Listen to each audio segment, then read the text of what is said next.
Esta planta, la ashwagandha, se ha puesto de moda de golpe. En internet la venden como si fuera la solución para todo, para el estrés, para el insomnio, para el cansancio crónico, para las hormonas descontroladas, para el peso.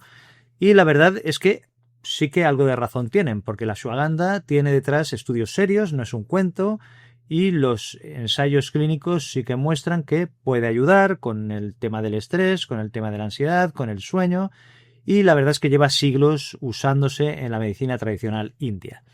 Y la verdad es que en los últimos años la ciencia ha ido confirmando parte de estos usos. Pero hay algo que casi ningún vídeo de estos te cuenta y es lo siguiente, que esta planta puede alterar la función del tiroides, puede interferir en fármacos que tomas todos los días y hay casos documentados de daño en el hígado, de daño hepático. Esto no lo digo para asustarte, lo digo para que tengas el control, porque si tomas Eutirox, si estás tomando ansiolíticos, si tienes el hígado graso, o no te digo nada si llevas un trasplante, pues necesitas saber esto antes de meterte ninguna cápsula y por supuesto consultar. Por eso hoy vamos a ver para qué sirve la ashwagandha, cómo tomarla bien, quién no debería tomarla y todo esto con evidencia y sin humo. ¿Qué es la ashwagandha y por qué todo el mundo habla de ella? La ashwagandha es una raíz que se usa en la medicina tradicional india desde hace más de 3000 años. El nombre en sánscrito significa literalmente olor a caballo, y esto no es una broma porque la raíz huele fuerte. Y lo que se decía es que daba la fuerza y vitalidad de un caballo. Hoy se encuentra tanto en cápsulas como en polvo como en infusiones, pero la forma más estudiada en ensayos clínicos, en investigación, es el extracto de raíz en cápsula. ¿Y esto qué interés tiene? Pues esto importa porque no todos los productos son iguales. Hay que saber cuál es la forma que se ha investigado para saber de qué estamos hablando. ¿Cómo se clasifica? Pues como un adaptógeno. ¿Y esto qué es? Pues es una palabra que suena muy bien, pero que hay que traducirla. Un adaptógeno es una sustancia que puede ayudar al cuerpo o que ayuda al cuerpo a tolerar mejor el estrés. No cura la causa del estrés, no funciona para cualquier síntoma y no es inocua por ser una planta. ¿Cómo podemos imaginar el efecto? Pues imagínate que tu sistema nervioso es el cuadro eléctrico de una casa. Cuando vives con un estrés crónico es como si hubiera picos de tensión constantes, es como si fuera un interruptor que nunca descansa. Por la noche sigue encendido, te cuesta desconectar, duermes mal, te despiertas con cansancio y lo que hace la ashwagandha no es apagar el interruptor de golpe, no actúa como si fuera un somnífero que te tomas y te deja cao.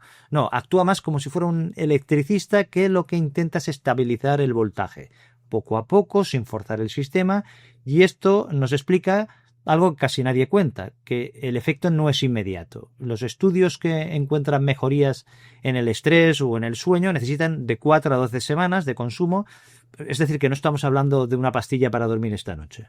Estamos hablando de un efecto gradual que se va construyendo conforme pasa el tiempo. ¿Y cómo lo hace esto la ashwagandha? Pues actúa principalmente sobre lo que se llama el eje HPA, que es hipotálamo, hipófisis, adrenal.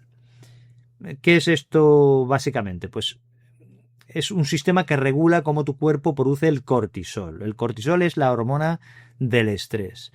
Que esta hormona, el cortisol, en pequeñas dosis es necesaria, es importante, pero cuando vives estresado o estresada durante meses, el grifo del cortisol no cierra bien. Y un grifo que está goteando constantemente acaba pasando factura. Lo pagas con peor sueño, con más ansiedad, con más fatiga y con más hambre emocional, por ejemplo. Entonces, la ashwagandha parece que lo que ayuda es a cerrar este grifo. No de golpe, pero sí de forma progresiva en las personas en donde el estrés es el problema real. Ya, aquí está lo importante que mucha gente pasa por alto, que si el estrés no es el factor principal de tu problema, la ashwagandha probablemente no va a hacer gran cosa para ayudarte. Esto no es magia, es simplemente bioquímica que en ciertas condiciones te puede ayudar. ¿Para qué está demostrado que sirve la ashwagandha y para qué no? Pues vamos a ir por partes, porque aquí es donde en internet se dan ideas raras. Para el estrés y la ansiedad, esta es la evidencia más sólida. Hay varios ensayos clínicos y hay metaanálisis, estudios grandes que muestran que la ashwagandha reduce los niveles de cortisol y mejora la sensación subjetiva del estrés y de la ansiedad. No en todo el mundo, no de forma espectacular, pero el efecto es real y está documentado. Las dosis que funcionaron, ¿cuáles son? Pues de 120 a 600 miligramos diarios durante 4-12 semanas. ¿Y qué nota la gente cuando le va bien la ashwagandha? Pues no suele ser un cambio dramático, es algo más sutil, notan menos tensión interna, menos sensación de ir acelerados, notan más capacidad para manejar lo que antes les desbordaba, y también hay personas que dicen que no notan nada, que esto también es verdad, y por internet esto no suelen decirlo. Para el insomnio y la calidad del sueño. Aquí también hay evidencia que es decente. Los estudios muestran que hay mejoras en la calidad del sueño, hay mejoras en el tiempo hasta que te quedas dormido y mejoras en la sensación de descanso al despertar, y esto tanto en personas con insomnio como sin él. Pero cuidado con las expectativas que tienes respecto a esto, porque si esperas caer rendido y dormido en 20 minutos, como si fuera una pastilla para dormir, te vas a decepcionar. Volviendo al ejemplo del electricista, no baja el interruptor de golpe, lo que hace es estabilizar el voltaje para que tu cerebro pueda desconectar solo, con más facilidad, y esto lleva semanas y no noches. Después el cansancio crónico. Aquí la evidencia es más modesta, pero existe. Hay algunos estudios que muestran mejoras en la sensación de energía y en la sensación de recuperación física. Esto sobre todo en personas cuya fatiga está relacionada con el estrés crónico. Si tu cansancio tiene otra causa, por ejemplo, tienes una anemia, tienes hipotiroidismo, tienes apnea del sueño, pues la ashwagandha no te va a resolver nada. Es decir, que primero lo que hay que hacer es descartar estas otras causas del cansancio. El peso, los antojos y la grasa abdominal. Y aquí hay que hablar con claridad. La ashwagandha no es un quemagrasas, es decir, que no elimina la grasa abdominal. No hay evidencia directa de que haga esto concretamente. Lo que sí que puede pasar es algo indirecto. ¿A qué me refiero? Cuando el cortisol está disparado durante meses, el cuerpo entra en un modo de supervivencia. Tienes más antojos, más picoteo emocional, hay más dificultad para controlar lo que comes, y en este caso la ashwagandha ayuda a bajar ese cortisol, y algunas personas notan que comen con menos ansiedad. Y esto, de forma indirecta, les puede ayudar al control del peso, es decir, a través de disminuir el estrés. Pero eso es muy diferente a decir que adelgaza directamente. Si el estrés no es la pieza principal de tu problema de peso, no vas a notar nada en la báscula consumiendo la ashwagandha. Hormonas, menopausia, la libido. Aquí hay que ser honestos. Hay algunos estudios que apuntan a posibles beneficios en la salud hormonal, también en algunos síntomas de la menopausia, en la función sexual tanto en hombres como en mujeres. Pero la evidencia en este caso es menos consistente. Los resultados varían mucho según los estudios y no podemos sacar conclusiones tan claras como en el caso del estrés o el sueño que ya hemos comentado. ¿Puede ayudar a algunas mujeres en la menopausia? Quizás puede ayudar, pero yo no lo vendería como un suplemento específico para la menopausia. No.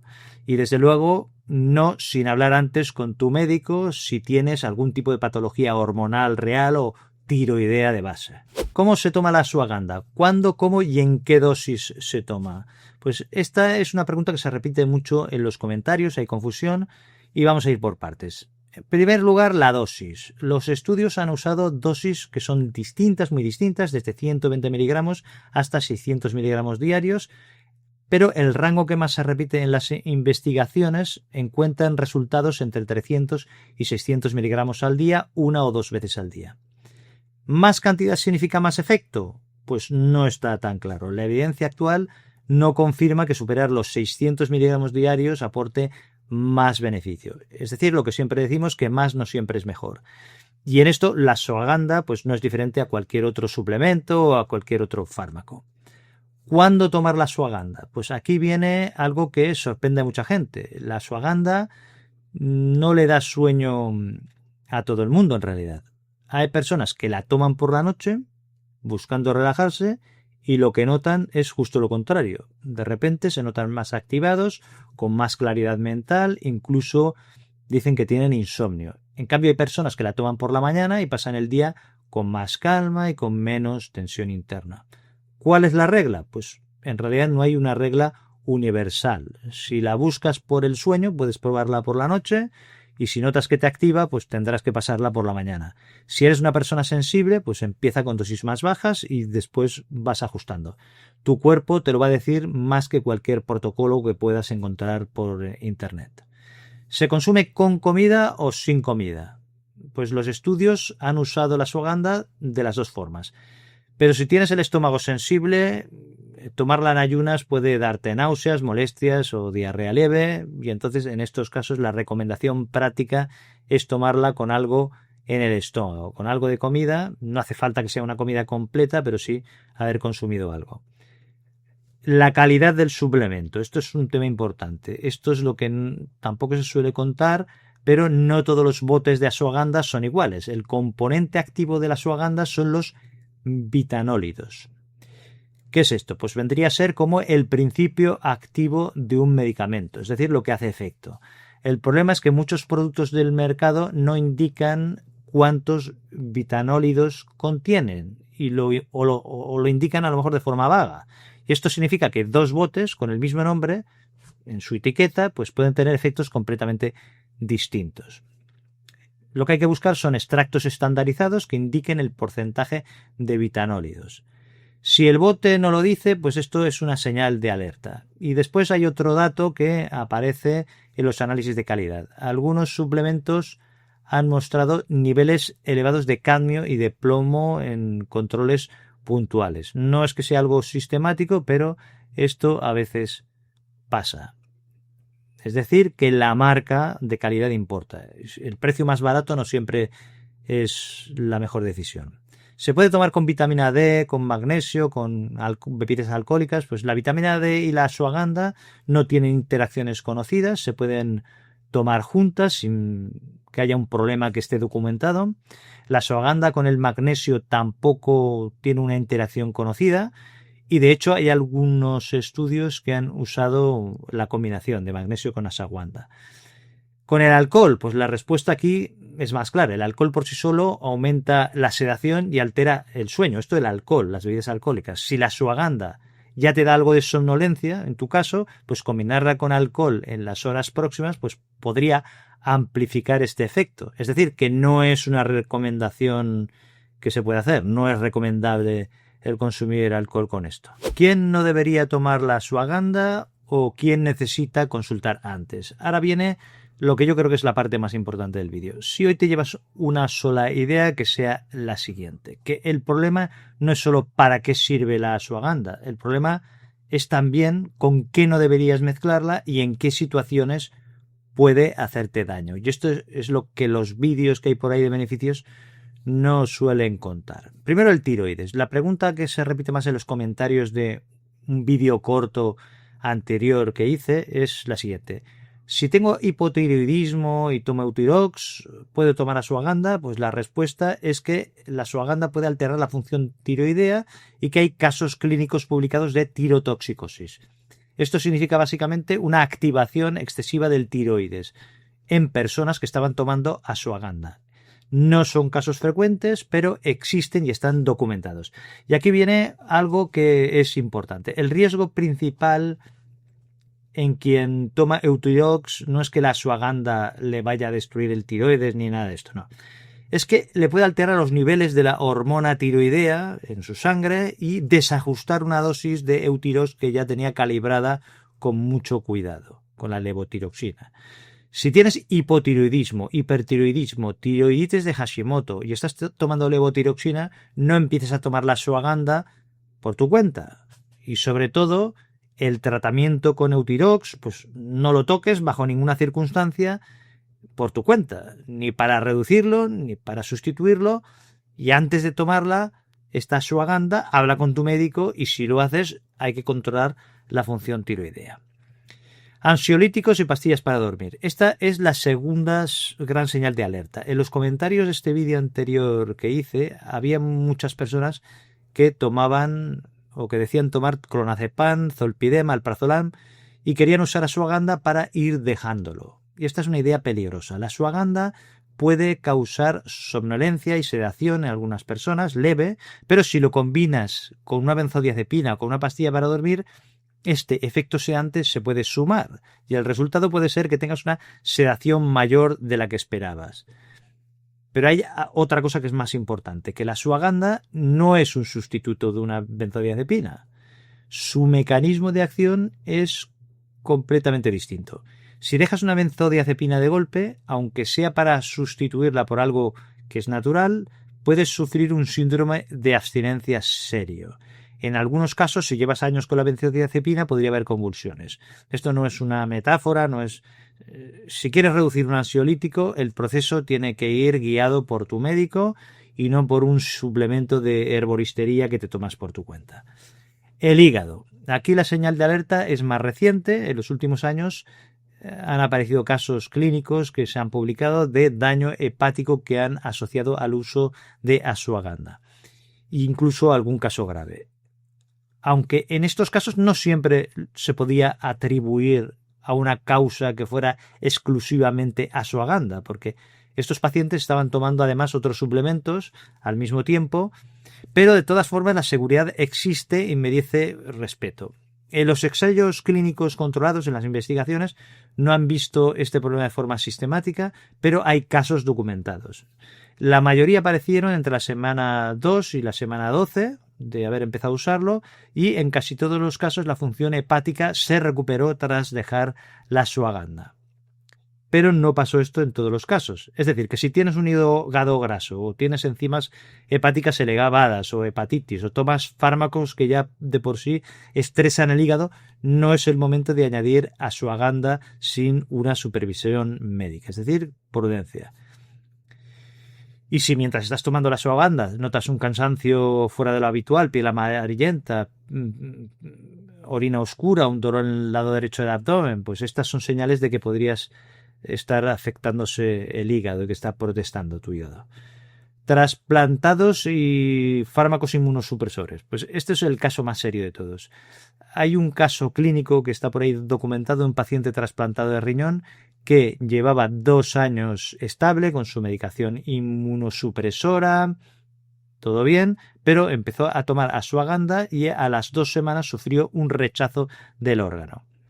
Lo que pasa es que la ashwagandha tiene propiedades inmunoestimuladoras, es decir, que activa el sistema inmune. Y esto es lo contrario de lo que necesita alguien cuyo tratamiento busca que el sistema inmune no ataque al órgano que ha sido trasplantado. Es decir, si tienes un trasplante, la ashwagandha está contraindicada sin matices, es decir, no lo uses.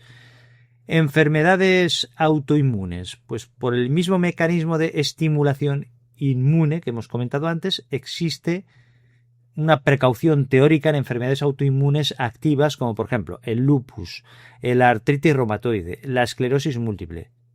Digo que es teórica porque la evidencia clínica directa en estos casos es muy limitada, no se sabe bien, pero o sea que no es el mismo nivel de riesgo que he comentado antes con el trasplantado. Pero si tienes una enfermedad autoinmune que está activa o que está con un tratamiento inmunosupresor, consulta antes con tu médico y no te arriesgues.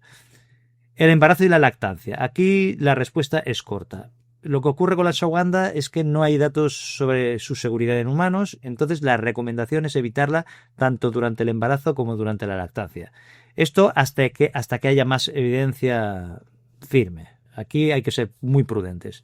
¿Por qué Dinamarca prohibió la ashwagandha? Esta es una pregunta que se repite mucho por internet y merece una respuesta honesta. Dinamarca restringió la venta de ashwagandha en el año 2023, creo, por unas razones concretas. Era por preocupación por posibles efectos sobre la función del tiroides y sobre la función reproductiva, y por tener datos insuficientes sobre la seguridad por uso prolongado. No es que descubrieran de repente que era un veneno ni nada de esto, sino que las autoridades sanitarias del país consideraron que la evidencia no era suficiente para garantizar la seguridad de las dosis que se estaban comercializando en su país. Y esto conecta con algo que ya hemos dicho antes, que generalmente es bien tolerada a corto plazo, pero hacen falta más estudios para saber qué pasa con el uso continuo durante años de la ashwagandha. El rigor científico significa que a veces hay que decir que no lo sabemos con certeza. Y esto es exactamente lo que pasó en Dinamarca. Y por prudencia, pues restringieron. ¿Cuáles son las preguntas que más se repiten? Pues te voy a dar respuestas directas. Primero, ¿cuánto tiempo se puede tomar seguido la ashwagandha? Pues no hay un límite oficial establecido por la evidencia. La mayoría de estudios duran entre 4 y 12 semanas y más allá de ese tiempo los datos de seguridad son en realidad más escasos. La recomendación prudente es hacer ciclos, es decir, tomarla durante 2 o 3 meses, descansar un mes y valorar si realmente estás notando algo. Si después de 12 semanas no has notado ningún cambio, pues esta es una señal clara de que esto en realidad no está funcionando para ti. Es decir, que no sigas tomándola indefinidamente esperando un efecto que no está llegando. ¿Se puede desarrollar dependencia a la ashwagandha? Pues no es una sustancia adictiva en el sentido clásico, pero la evidencia actual no confirma que pierda eficacia con el tiempo, ni tampoco lo descarta. Lo que sí que sabemos es que no debes sustituir un ansiolítico por la ashwagandha y no debes dejar la ashwagandha de golpe si la estás usando como un apoyo emocional fuerte sin antes hablar con tu médico. Esto no es porque el cuerpo la necesite como si fuera una benzodiazepina, sino porque el problema de base sigue allí, es decir, prudencia. ¿Es mejor la ashwagandha o la melatonina para dormir? En realidad son herramientas distintas para problemas distintos. La melatonina actúa directamente sobre el ritmo circadiano. Tiene evidencia sólida en el jet lag y en alteraciones de nuestro reloj biológico.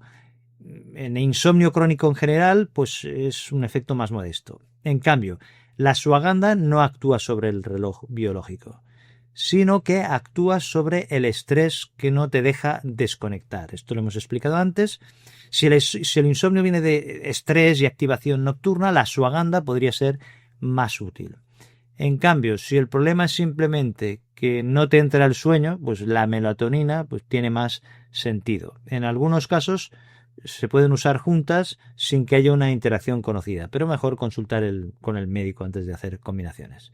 La ashwagandha puede interaccionar con la aspirina, el adiro, el ácido acetilsalicílico, los anticoagulantes, pues el adiro a dosis bajas no tiene una interacción directa documentada, pero la ashwagandha puede alterar cómo el hígado procesa algunos fármacos, aumentando o reduciendo sus niveles en sangre. Es decir, que si tomas anticoagulantes, antiepilépticos o varios fármacos a la vez, mejor consultar con tu médico o con tu farmacéutico a ver si puede haber algún problema. ¿La ashwagandha tiene alguna interacción con quetiapina, antidepresivos o con psicofármacos en general? Pues aquí la respuesta es clara. No los mezcles por tu cuenta. Cualquier suplemento con un efecto sobre el sistema nervioso puede interaccionar con los psicofármacos. Y esas interacciones son imprevisibles sin supervisión. Es decir, hay que consultar. ¿Lo puede tomar un adolescente esto de la ashwagandha? Pues los estudios están hechos para personas mayores de 18 años. Es decir, que no hay evidencias de seguridad en menores ni hay una indicación médica precisa. Es decir, que la respuesta es que no. ¿Produce mal olor corporal la ashwagandha? Pues puede ser, porque la raíz tiene un olor fuerte y de hecho el nombre significa, como hemos dicho al principio, olor a caballo. Algunas personas notan que este olor se traslada al sudor cuando toman dosis altas o en polvo. Las cápsulas con extracto estandarizado suelen reducir este efecto de olor corporal, pero si notas cambios en el olor corporal, pues este es uno de los efectos secundarios más benignos y también más frecuentes. ¿Pueden tomar la ashwagandha mujeres de 60, 70 años o más? Pues no hay una contraindicación por la edad en sí misma, pero a más edad hay más probabilidad de tomar varios fármacos o medicamentos a la vez. Y esto aumentará el riesgo de interacciones. Entonces, si tienes tiroides, tomas medicación crónica o tienes hígado comprometido, revisa primero los bloques anteriores que hemos explicado. En cambio, si estás sana y buscas apoyo para el estrés o apoyo para el sueño, pues podría ser una opción razonable. Se puede empezar con dosis bajas y observar. ¿Qué pasa si la tomo con el estómago vacío? Esto lo hemos comentado antes, que podrías notar molestias digestivas como náuseas, ardor, diarrea leve. Esto no es peligroso, pero le pasa en algunas personas y es evitable, pues simplemente tómala con algo de comida. Y entonces, ¿merece la pena tomar ashwagandha? Pues esto dependerá de ti, de tu situación concreta. La idea es que no es una estafa, pero tampoco es una solución mágica como muchas veces se vende por ahí. Lo que la evidencia dice es lo siguiente, que puede ayudar con el estrés, con la ansiedad y con el sueño en personas donde el cortisol elevado es el problema real. Dosis que se suelen utilizar de 300 a 600 miligramos diarios durante al menos 4 semanas con un extracto de calidad que indique el porcentaje de bitanólidos y puede ser que notes algo o puede ser que no notes nada. Ambas respuestas a la ashwagandha son normales. Pero si pasan 12 semanas, no has notado ningún cambio, pues esto es una señal de que no es el suplemento adecuado para ti. Y antes de comprar el primer bote, hazte estas preguntas que son importantes. Primero, ¿el estrés es realmente el factor principal de lo que me pasa? Segundo, ¿tomo algún medicamento para el tiroides, para la ansiedad o para el hígado? Tercero, ¿el suplemento que tengo delante indica que es un extracto estandarizado? Si la segunda pregunta tiene una respuesta afirmativa, habla primero con tu médico. ¿Por qué? No es porque sea un trámite, sino porque en este caso es importante de verdad. Porque que sea natural no significa que sea algo banal, no. Y el que mucha gente tome algo no significa que sea para todo el mundo. Por cierto, si lo que buscas es apoyo para dormir mejor y quieres comparar opciones con más evidencia y menos moda, el siguiente vídeo que te propongo es sobre la valeriana, beneficios reales, límites honestos y lo que nadie explica sobre cómo tomarla bien. Cuídate, un abrazo y nos vemos en el siguiente vídeo.